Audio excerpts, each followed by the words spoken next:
Welcome to the Real Estate Way to Wealth and Freedom podcast with Jacob Ayers, providing actionable content to help you along your journey to financial freedom through real estate investing. As the premier asset class, real estate has helped ordinary people just like you amass fortunes. The benefits of passive income from real estate investing will allow you to live a life you want. And now your host, entrepreneur, real estate investor, and apartment deal syndicator, Jacob Ayers.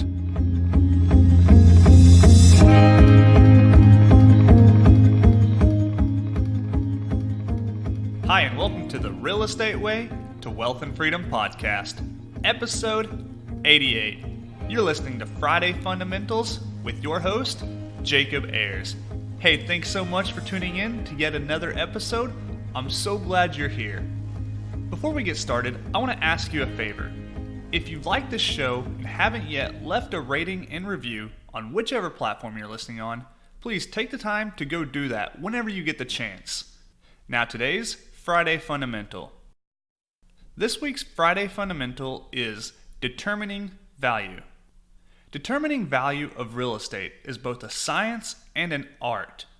From the initial analysis through more in-depth due diligence, real estate investors are constantly determining the value of properties and searching for properties that are undervalued. Now, multifamily properties and single-family properties are valued differently.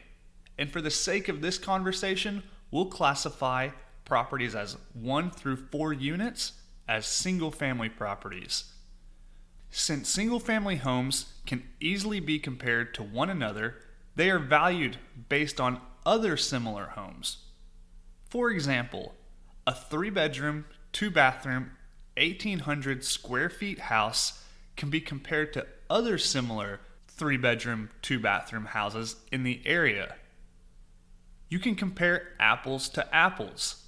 This is how the value of single-family homes are determined.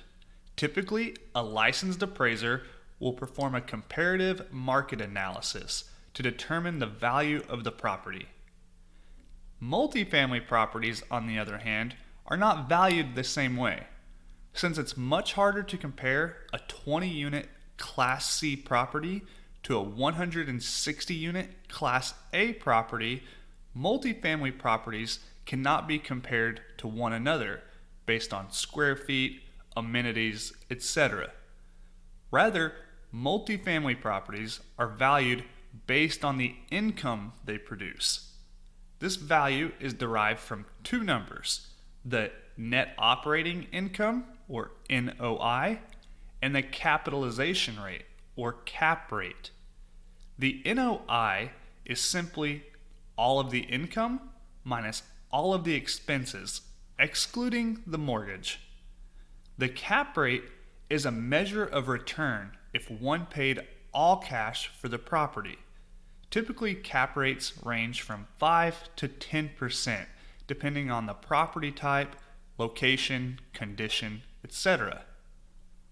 The value is calculated by dividing the NOI by the cap rate. So let's say you have a property that creates $50,000 of NOI. This property is a Class C property but has been well maintained.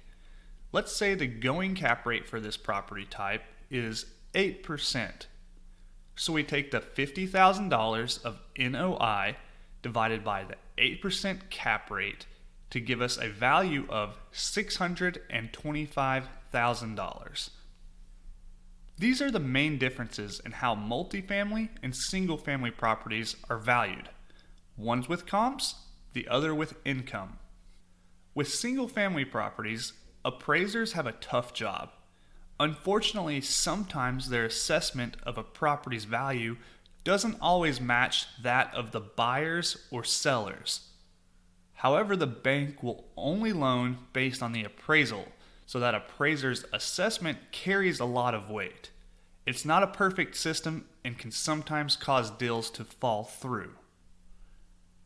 Now, investors have their rules of thumb they like to go by. For example, a 1% rent to value ratio, or a price per door dollar amount. These are all useful for a quick analysis of a property, but to determine a more accurate value, you need to do a more in-depth analysis of the property. Understanding these basic valuation methods will help you analyze deals and make good, sound offers. Now, for a couple of great property calculators, I recommend the Bigger Pockets Rental Calculator for single-family properties and Michael Blanc's Syndicated Deal Analyzer for multifamily properties. Both are linked in the show notes if you'd like to check either of those out. So with that, get out there, analyze deals, make offers, buy income-producing rental property, and you'll be well on your way to building wealth and achieving financial freedom. That wraps up this week's episode of Friday Fundamentals. I hope you're getting value from the show. If you've liked what you heard, please leave a rating and review on whichever platform you're listening on. For more information, resources, blogs, or to connect with me, visit www.jacobayers.com. Till next week, signing off, I'm your host, Jacob Ayers. You've been listening to the Real Estate Way to Wealth and Freedom podcast, providing you actionable content to build your real estate empire. Nothing on this show should be considered specific, personal, or professional advice. Please consult an appropriate tax, legal, real estate, financial, or business professional for personal advice. The opinions of guests are their own. Information is not guaranteed. All investment strategies have a potential for profit or loss. The host is operating on behalf of the Real Estate Way to Wealth and Freedom, LLC, exclusively.